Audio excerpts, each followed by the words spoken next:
first ever weekly podcast of the Console Stream Team. Thank you for joining us. I'm your host, Knight Rider, and I'm joined here today with some amazing people. First up, we have one of my favorite casting partners, Ocean, and he has been popping off in the casting scene as of late. Next up is Airborne. He's currently the roster manager of the entire Guardians organization, as well as the coach for Guardians Memento Mori Tier 3 team, who are currently undefeated in the grand finals of the D9 community tournament. And last but not least, you all know him, Bull Skunk. This man is by far one of the best up-and-coming producers and casters. You've seen him in CCO, Sparkman's GOATS tournament, Danny DeFito's tournament, D9's tournament, and many more. Welcome all of you, and thanks for being here with me. Thanks for having us. Thank you very much. I want a longer intro next time. I feel like I've just been conned. Thanks, Nara. So not many people know what Console Stream Team, or CST, is all about. We are an organization promoting producers, casters, graphic designers, and mentoring new casters and producers alike. We also partner with tournaments and provide them with a stream team on the premise that they help promote our producers and casters. Many tournaments nowadays are looking for a stream team, or they're looking for people to come in and help cast for them. Why look for a ton of different streamers and casters? We can just go to one place and they're all consolidated in just one organization. It's so much simpler and so much neater. Everything is just way more organized. And speaking of that, we are currently partnered with CCO. And with us today, I have a very special guest, Grunge Girl. Grunge Girl, or Rin, as many of you know her as, is the head of the stream team for CCO. Rin, welcome. Hello. So, Rin, please explain CCO and where are we in the tournament? How long is this tournament going to last? And what are your goals for CCO, short term and long term? Alright, so CCO, for anyone who hasn't heard of it yet, is the console community open. It was Salty's idea, like a bunch of ideas coming from a bunch of different people. Like it was like I was saying, it's Salty's idea. It was my idea. Also, it was Gidget, a bunch of people from Title, pretty much like pack-in Title. I'm not sure if anyone's familiar with those teams. Blah, blah, blah. Sorry. I'm really bad at talking. So pretty much our plan is to just have community-focused tournaments, all that fun, eventually involve a prize pool. So it's just like a community-run, community outreach, in a sense, tournament. Sorry. And right now we're doing the Winter Showcase for Divisions 2 and 3, so that's Tier 2, Tier 3 for... My phone's falling, sorry. So it would be Tier 2 to Tier 3 for CGL people. Anyone who's not familiar with those terms because of they're like exclusive to PC. That means Platinum and Diamonds. And a little bit of like Low Masters or like Low Gold. Other than that, really, we're doing the Winter Showcase right now, and that is being run. It started December 8th, if I'm not mistaken, and it's running all the way until the end of the first week of January, so around January 5th. A lot of people are probably going to be taking a break this week to be with their families, which is completely understandable, and we definitely get that. But so far, it's been going great, and a bunch of people here on the console stream team have been really, really super helpful, and we definitely appreciate that. There have been some fun games to cast. Happy to be a part. Thank you.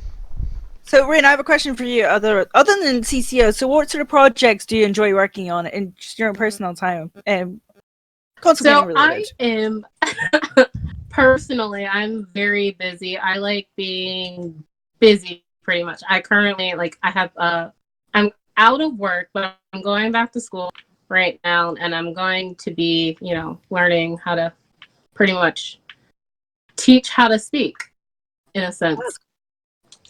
But personally, I've always kind of wanted to be a streamer, but I'm, terrified of actually talking to people.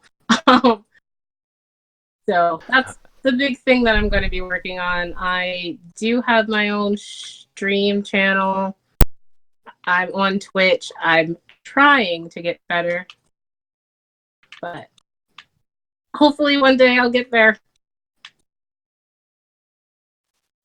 You talk about this being a community-based tournament here, and then of course, short term we've got this tier 2, tier 3 going on. What do you want to do with CCO in the future, looking past Winter Showcase? So right now, there's a little secret project going on that I can't actually talk about. I feel really bad because I really, really want to. But we're looking to get into partnerships with different organizations and stuff like that, and keep it like constant Overwatch style tournaments for everyone who really wants to get involved in the Overwatch scene, but they're like, a little bit too scared. We're going to do some pugs and stuff as well. All the fun things. Like that. Sorry. Definitely helps at elevating the console scene, so looking forward to see more out of you guys. Thank you. And I think... Sorry, go on. One last question for you. Yeah. Is what are your short and long-term goals for CCO? So the long-term goals for CCO is to basically just be, I guess, in a sense, kind of like the console side of like Elo Hell, in a sense, like where we have those pugs that we run all the time. We have those mini tournaments from different organizations that they can play with like prizes and all that stuff.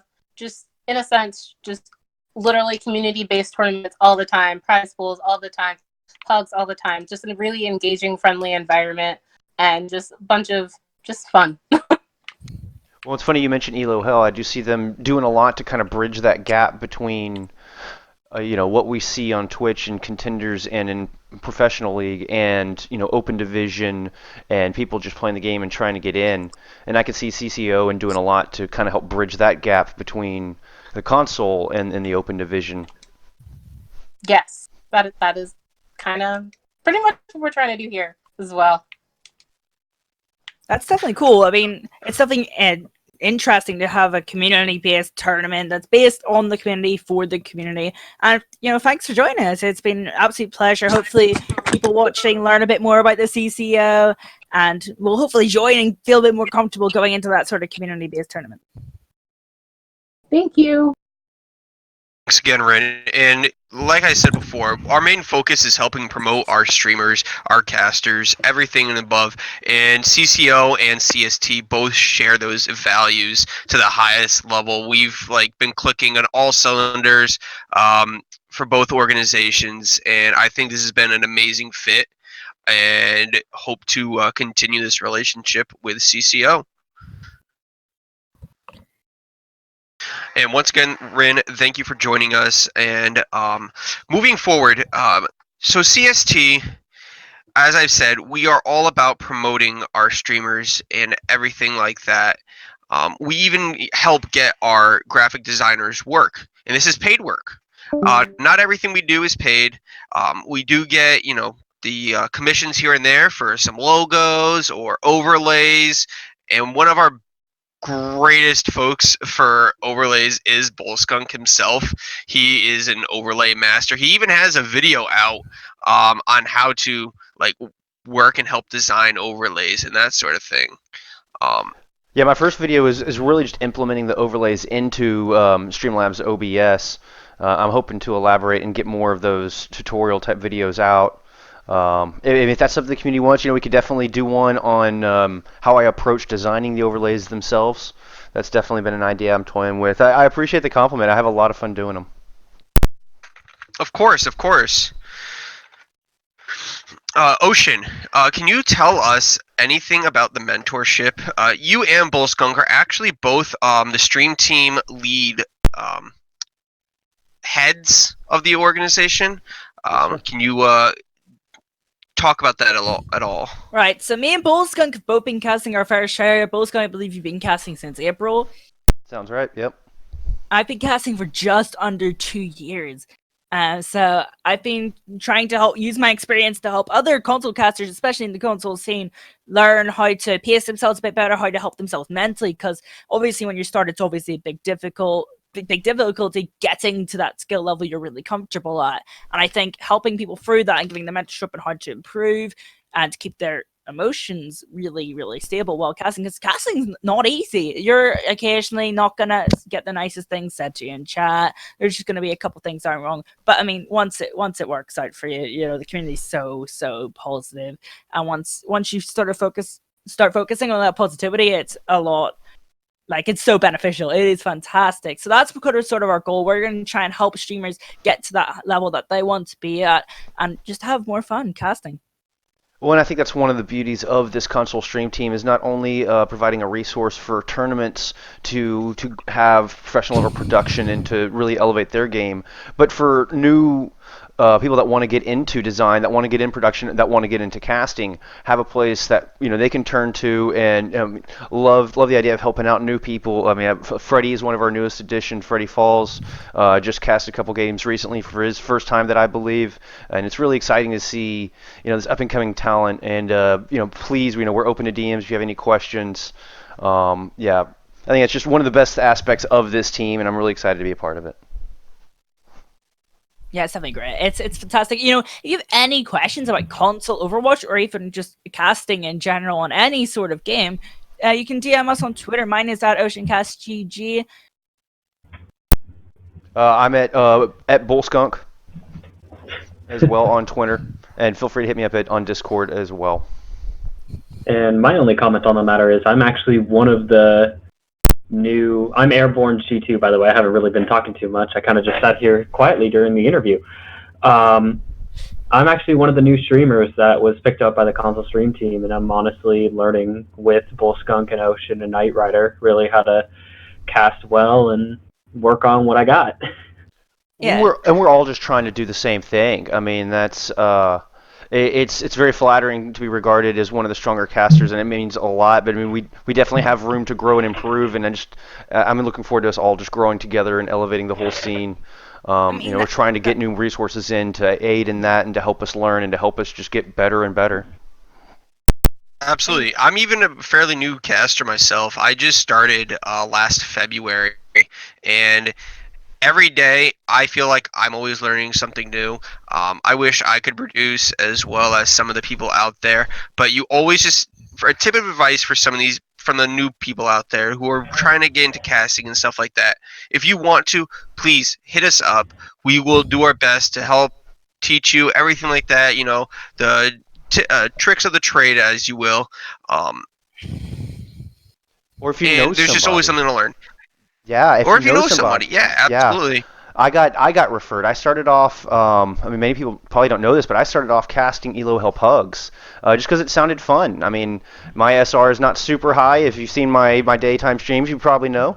And so I went in and played Pugs with these higher level, gamers, and ended up casting a lot of it just to try to get a better sense of game, get a better overall feel. And it was, one person was like, you kind of have a pretty good knack for this, and then gave me a referral actually to Munchin Carrot, who y'all may know from the scene. He was doing the CXT at the time, the console Xbox tournament.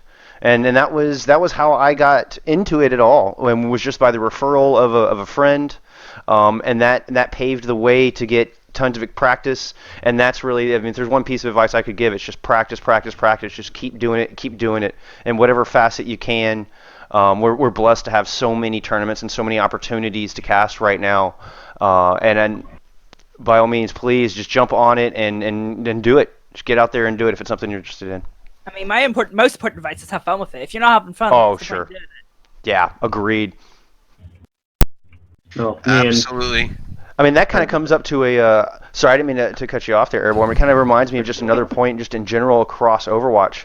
I mean, you've got to have fun with what you're doing. Be it if you're playing, if you're coaching, if you're doing behind the scenes work and just see it come to fruition. If you're casting, producing, if you've got to enjoy it, you've got to find something you love with it. Otherwise, you're never going to get better, and you're not going to be able to do your best if you're not passionate about it.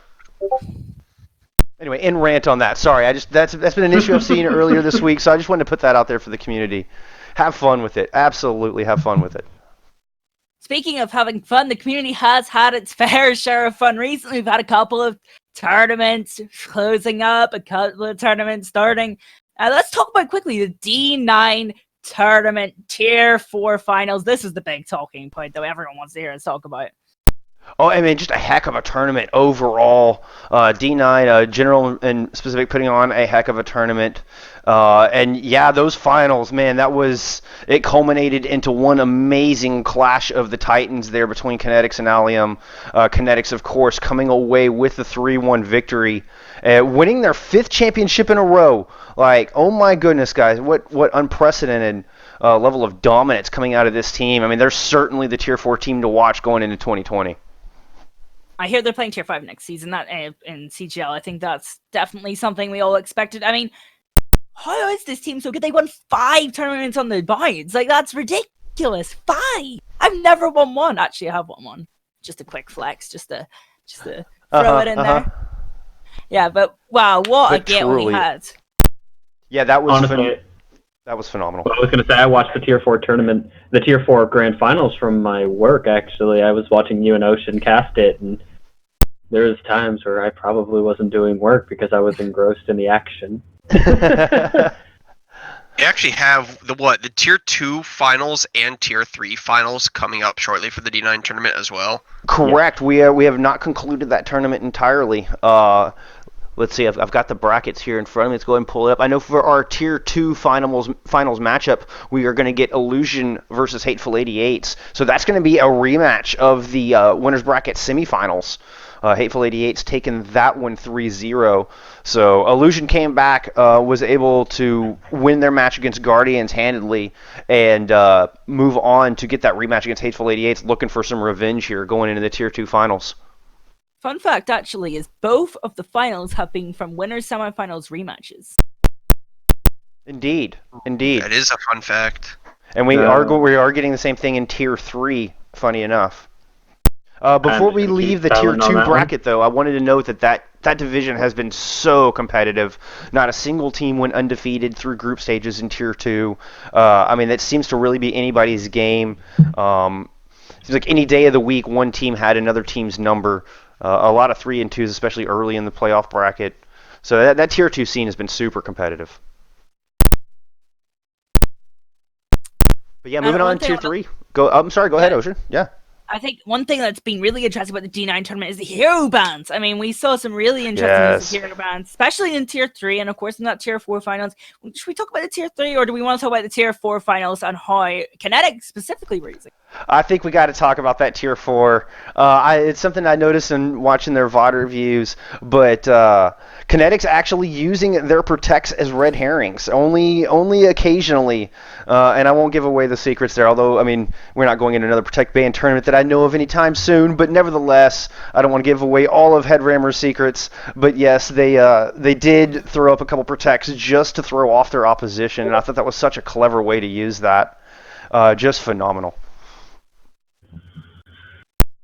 I mean, it just, as an example, they'd throw up like a Pharah or a Bastion. I know in one particular instance they threw up Bastion. They'd protect Bastion and never run Bastion just to throw the opposition into trying to pick a composition to counter Bastion, and then they never even show the character.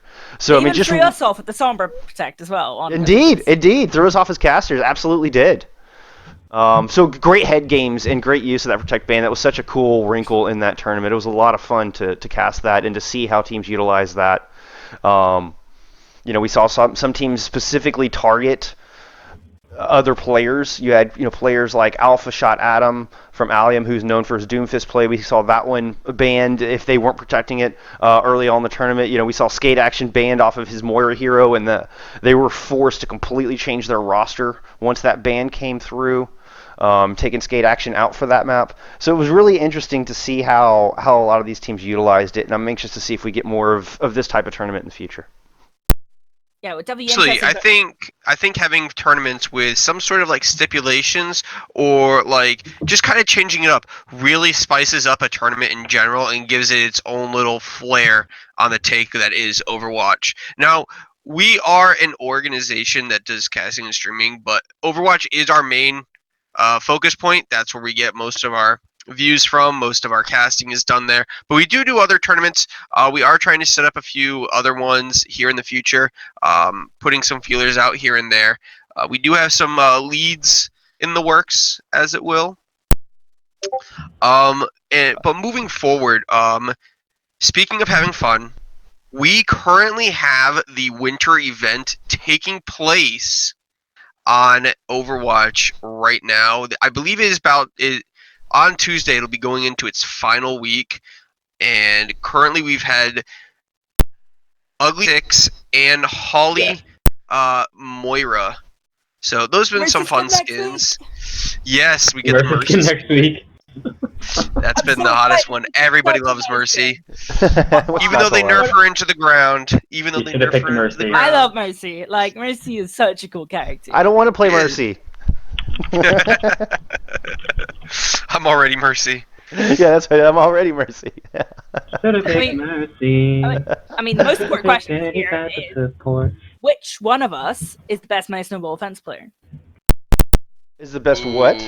May Snowball Offense. I have to talk about the new deathmatch mode. I love the new deathmatch mode where you can hold 3 snowballs and you can catch it. They actually introduced this kind of outplay mechanic that I wish was in normal snowball offensive, because it creates much more of you have to watch the animations, you have to watch for that catch cooldown, you get these back and forths. I actually love the new deathmatch mode. I think it's fantastic, and I'm terrible at it, so I'm not gonna be answer up for best person in this room because I'm terrible at it. But it's fun. It's a lot of fun. What's an Airborne? What? Who's the worst? Let's go see who's the worst snowball offensive. I don't know. We'll stream it too. I was gonna say we may have a stream in the future. We'll put it on the back burner. I like where your mind's at. See, I think I could definitely beat Ocean. It's not even a challenge at this point. All right, big talk for a platinum player. Oh wow! You know how I get all my skill from a snowball offense. All I did when it first came out was watch Dunkley. That's it. That's all you gotta do is watch Dunkley. He goes easy claps, boink, boink. Oh my lord! Honestly, for full transparency, we could all say what our ranks are, so people can't go like, "Oh, tough talk coming from a gold player" or some dumb like that. I am a hard stuck plat/low diamond player. Oh boy. I'm admittedly terrible. You can come see my stream if you want to know my exact SR. I like that one. Hey, you want to know my SR? Watch my stream. Oh yeah, no, you gotta watch my stream too. I never said it. Yikes. We'll plug at the end. Don't you sweat it. Plug everyone's stream. I am currently, just because I finally placed my stupid DPS, I am currently sitting at 3675. Not bad. Ooh. Not bad at all. I'm currently in Masters on DPS and tank, and my peak is 3975. So you just all got alphaed. Cool. I'll kneel before the added chat any day of the week, right? Isn't that what Brent said? I'm okay with that. Like this, you can't do anything if you don't have a healer. Hey, or main tank, thank you very much. So also, what came with the winter event was not just May in skins, but also a whole new set of patch notes. Yes, that patch. Big patch notes. I think we should talk about the armor buff first. Armor damage reduction increased from 3 to 5.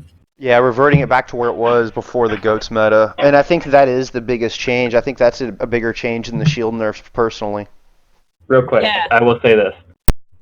Revert all the GOATS changes, please. Reaper and May are stupidly broken. Slightly. No, slightly. So okay. Before we get, let's talk about the issue at hand. Let's talk about the changes that have been made before we get to our, shall we say, individual suggestions for what they should do.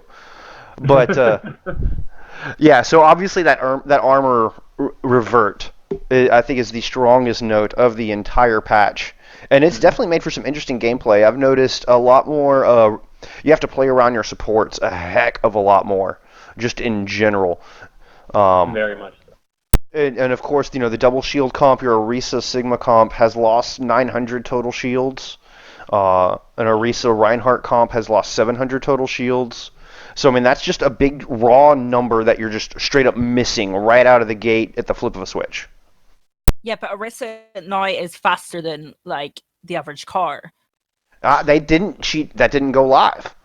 Right. So, Still, yeah, it's still stupid. the didn't go PTR live. change, that's important to note, though, because that did play a big impact on how people were viewing what the new meta was going to be. And she did not get the speed reduction increase, I guess is the way to put it. But they had lowered her movement penalty on PTR while she was using that blaster. And that did not go live. That stayed the same. Yes. I wouldn't be surprised if it goes live next patch. That would be Honestly, scary. it would be terrifying because it would make Orisa a freaking marauder. Imagine Right. Orisa runs faster than Tracer. Oh my god. She's literally galloping. She's literally a horse at that point. Yeah, they just put a new soundbite into the game. Imagine where you just this. hear Imagine galloping. this. Imagine just being able to, use, Brig. She's sitting on the payload. She hits her mace. It attaches to the Orisa, and the Orisa just speeds on like a chariot, pulling the payload behind her. Yeah, and then she doesn't put down her shield. She just puts up fortify, and she's unkillable. Exactly. That'd be absolutely just nuts. You know what? I've always been saying, and that I'd really love to see in Orisa, but they will never ever do it. Is how they gave Junkrat like 2 concussion mines? No. If they gave No. Orisa 2 halts, oh No, my gosh! Stop talking. Stop talking. Stop. Don't give Jeff ideas. Papa Jeff, if you're listening, make my dream come true. Give Orisa as many holds as blinks. I mean, Oh my gosh! people talk about Immortality Field being the strongest cooldown in the game now. I mean, I think Halt could arguably be it. I mean, that it's ridiculous. I mean, It I don't sets up even think that's a question. everything. Yeah. Does like you halt into dragons, you halt into grav, you halt into gravitonic flux. You can halt into a Reinhardt graphitic just flux. swinging on him. I Oh, mean, you can halt you said 3 Immortality squishies in front of a Exactly. Rein, and he just starts swinging, and boom, 3 So kills come something through. I actually try and instill in my players is I will I have someone pull, and then I will fire strike right into their pull. Instant. Absolutely. Like Absolutely. like what is that? 40% charge instantly to your ultimate.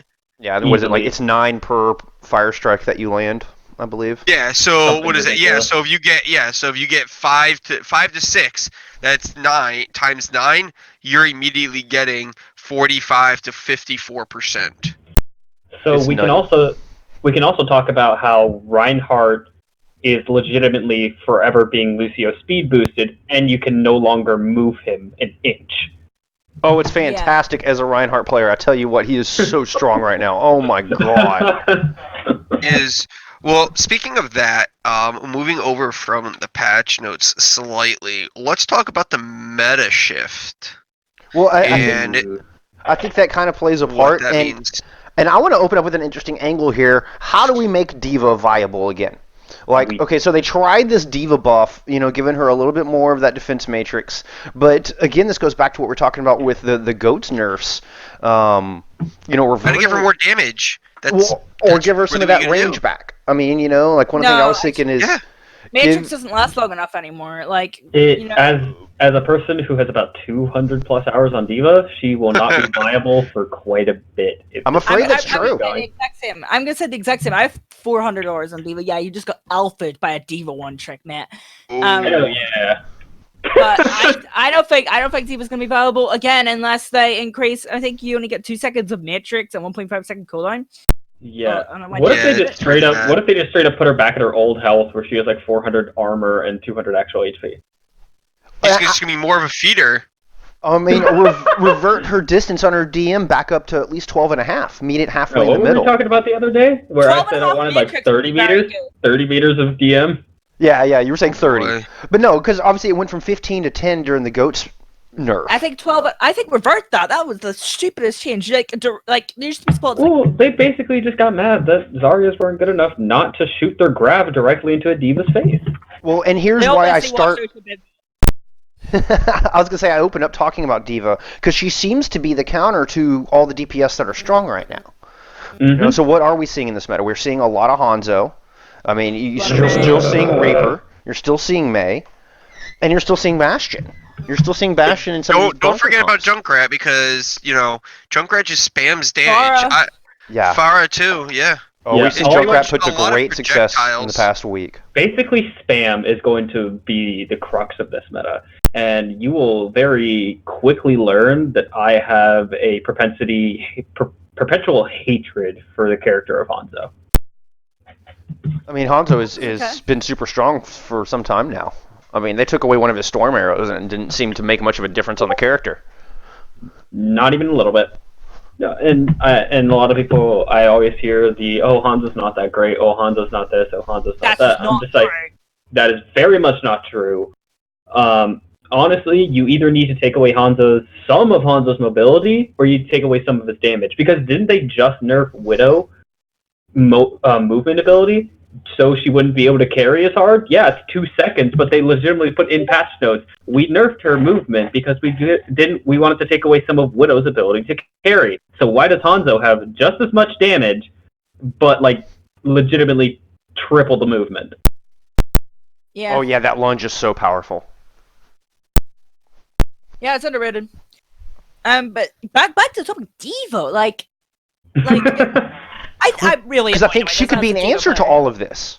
Oh no, she could Really be. good. He can I fix it don't. easily. I don't see a way where you can make her strong without letting power creep come in and basically having D.Va one tricks again. And not that I am opposed to that. I mean, we spent But for the basically health what of the 2.5 mean, no, years the where game- she was a must pick, 3 years where she was a must pick. Didn't matter I the mean- composition.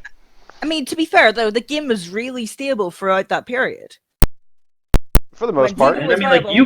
you could go hog and really DMAC the D.Va and not have to deal with her. You could go Zarya was hard. still viable in Kings Row, Oasis University, those sort of maps. So yeah, why not? I say why not? Why not buff D.Va? Even we give Zarya a buff. But the fact that the two main and fun off tank heroes to watch aren't being played right now because it's just better to run 2 shields to prevent spam, I think is a little bit concerning.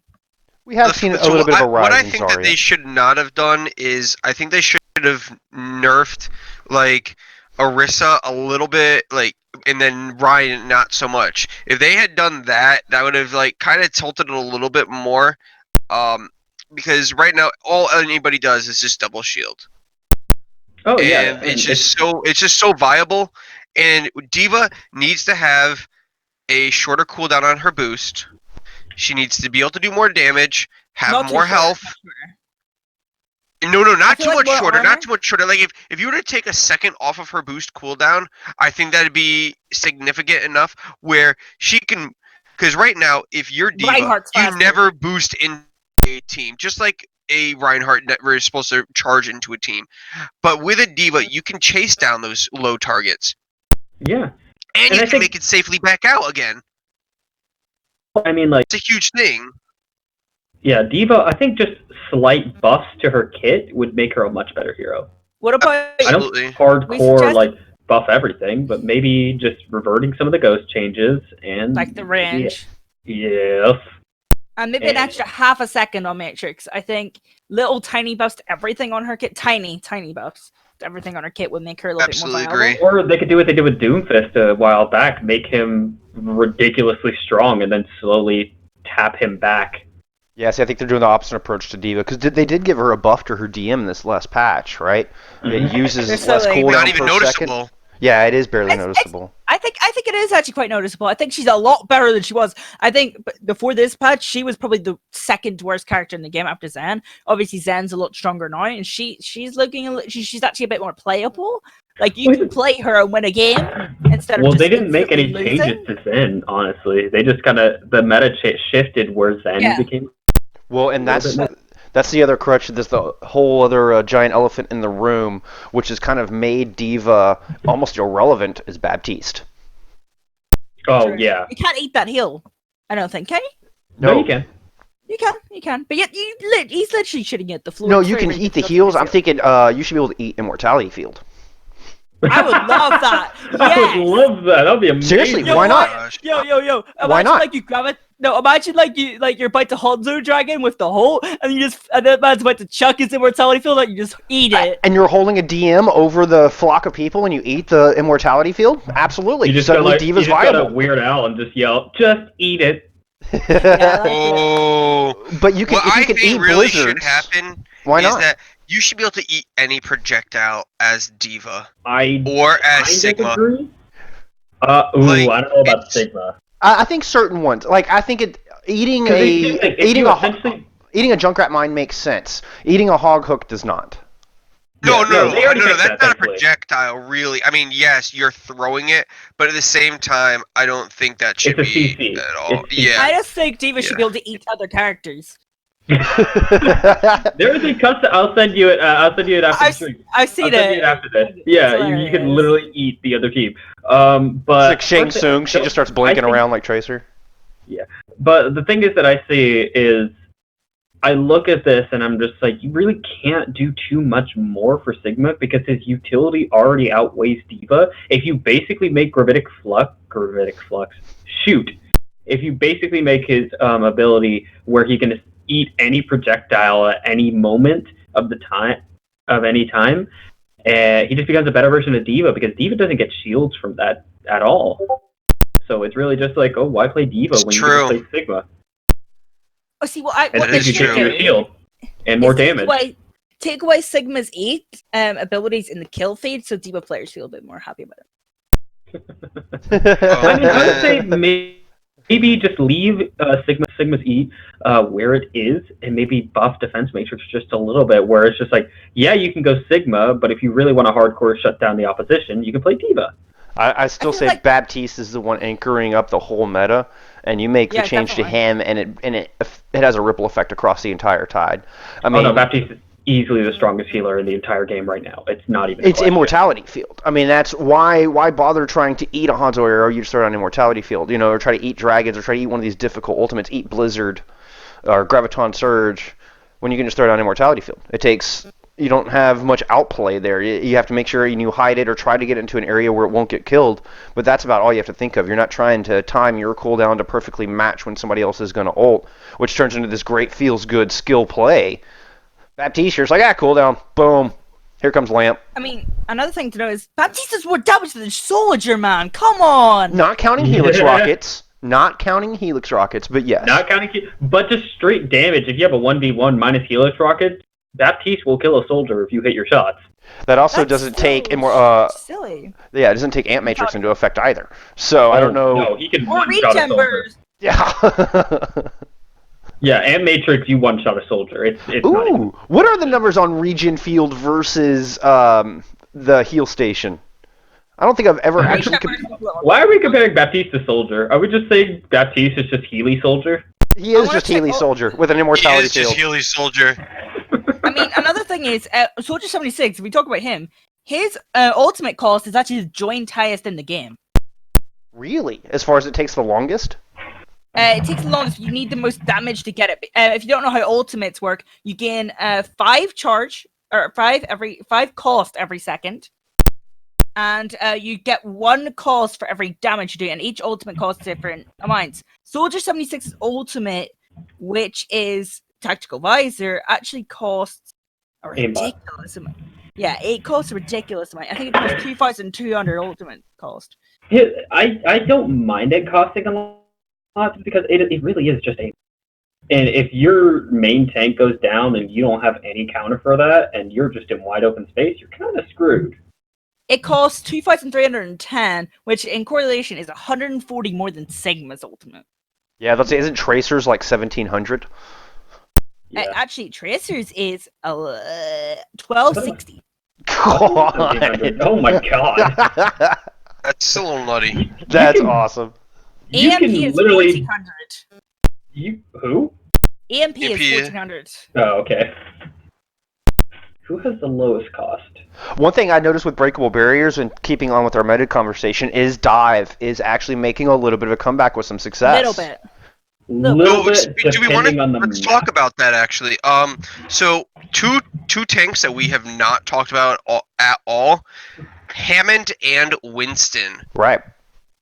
So former number one so Winston how number do- buff? Right here? You mean over Scuff? No. So how does Winston and Hammond fit into this meta? Because almost every single game I've played, scrim, quick play, whatever, even comp, like a lot of people just don't want to play those characters. I've So- seen Okay, them they're hard to play. play. One, they're hard to play. Two, the only way that they're going to work is if the...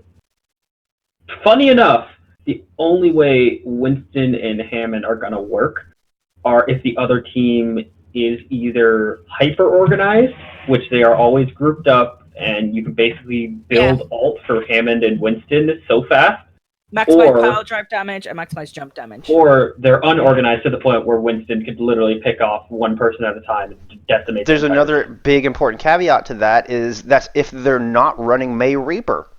that too. Correct. It's also true.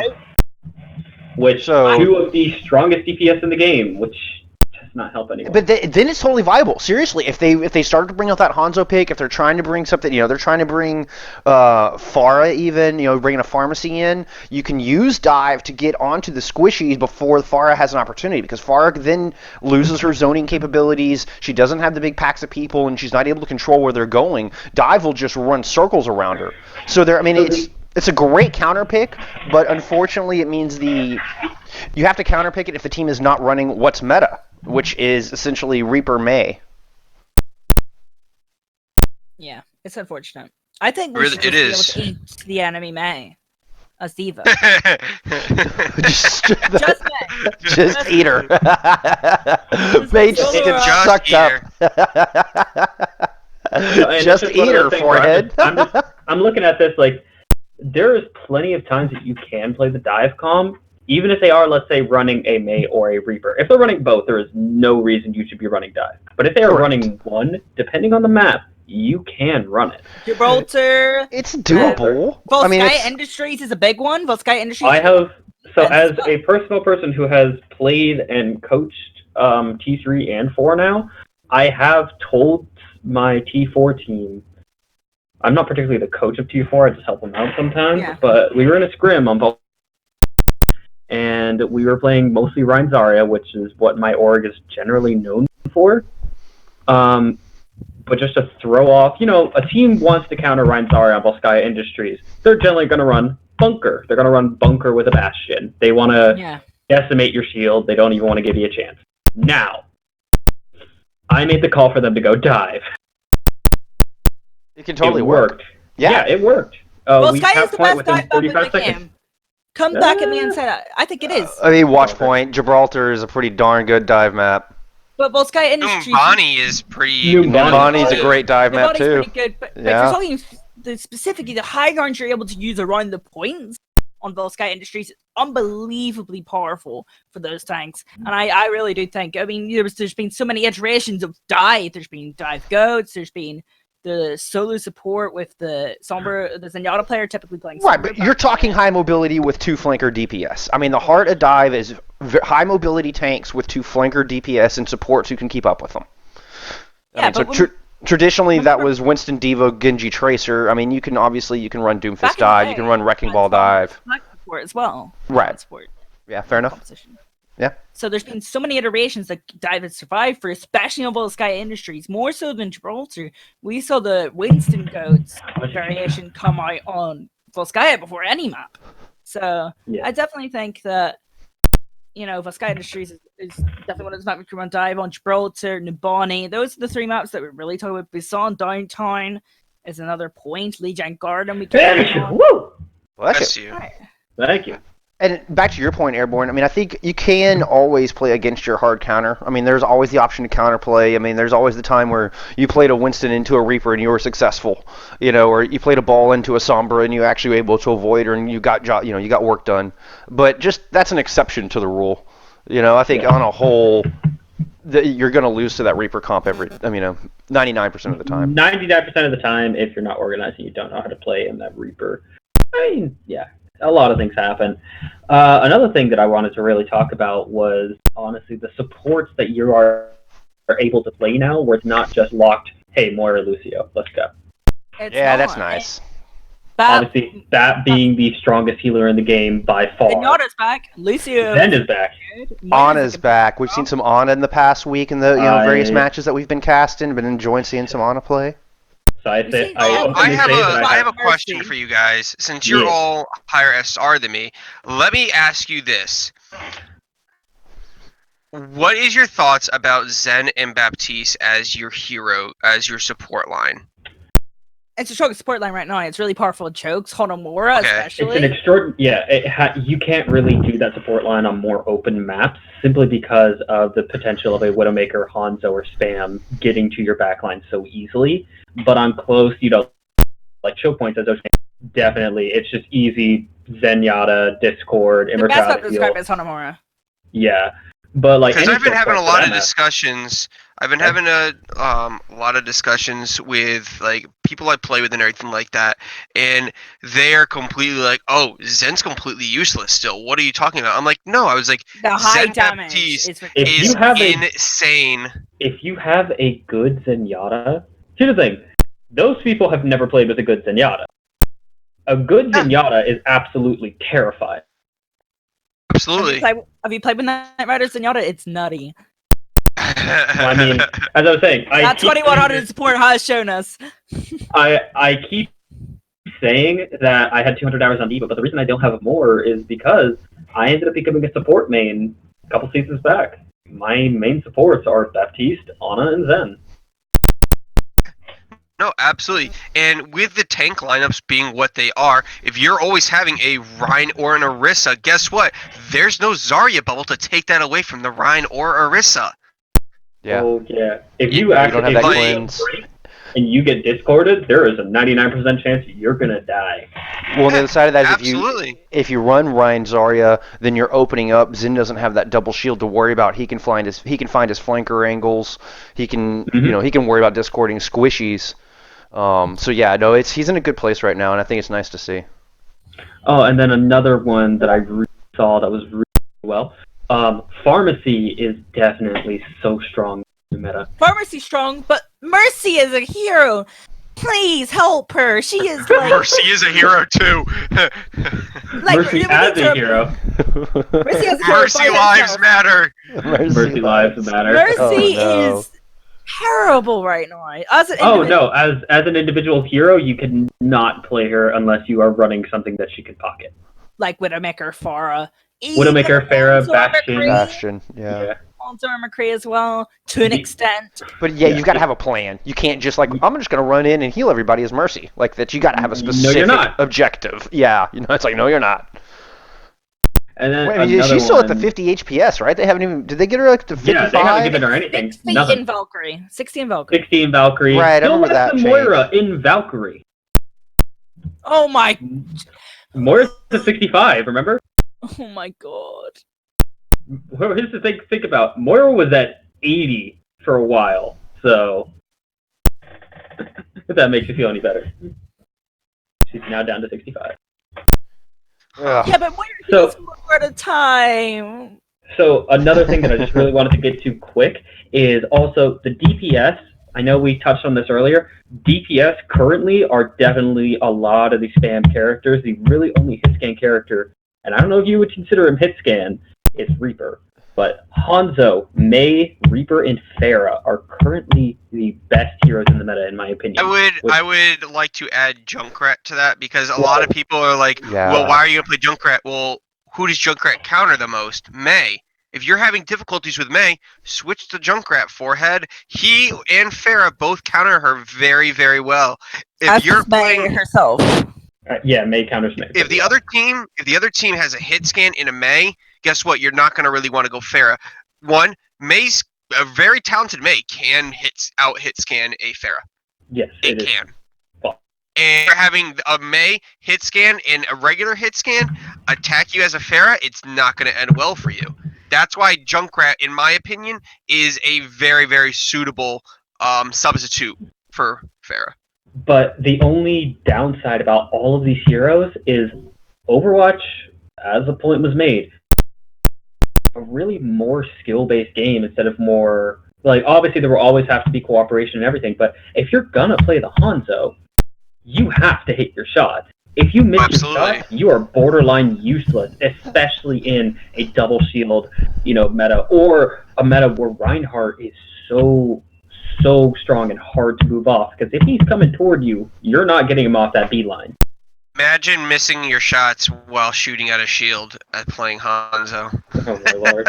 But I mean, like, I've seen you play Hanzo. It's not pretty. That's why I don't play DPS, my well, friend. And here's the thing. So I understand that everyone thinks Mei is overpowered. She is very much overpowered with that multi-freeze. I think the rest of her kit is perfectly fine. I feel like the multi-freeze is the only thing that you need to take off. But the reason that Mei is so gosh darn powerful is the Mei wall. Yeah. No, that Mei wall is insane, and I've seen high-level, very organized teams struggle to get past a Mei wall. Like, just cannot seem to find an answer for getting divided off by a Mei wall. I mean, Control Center. Control Center is definitely comes to mind. Nepal Village. And another Nepal one Village. Yeah. And another one is, yeah. For those who don't know, Mei wall is only 400 health now. Of course, per section. Shoot it. Of course. Please, shoot Per it. section. Do not try and walk around it. Shoot it. It has the same health as an Orisa. Shoot Airborne, you've been struggling in your ranked games with this.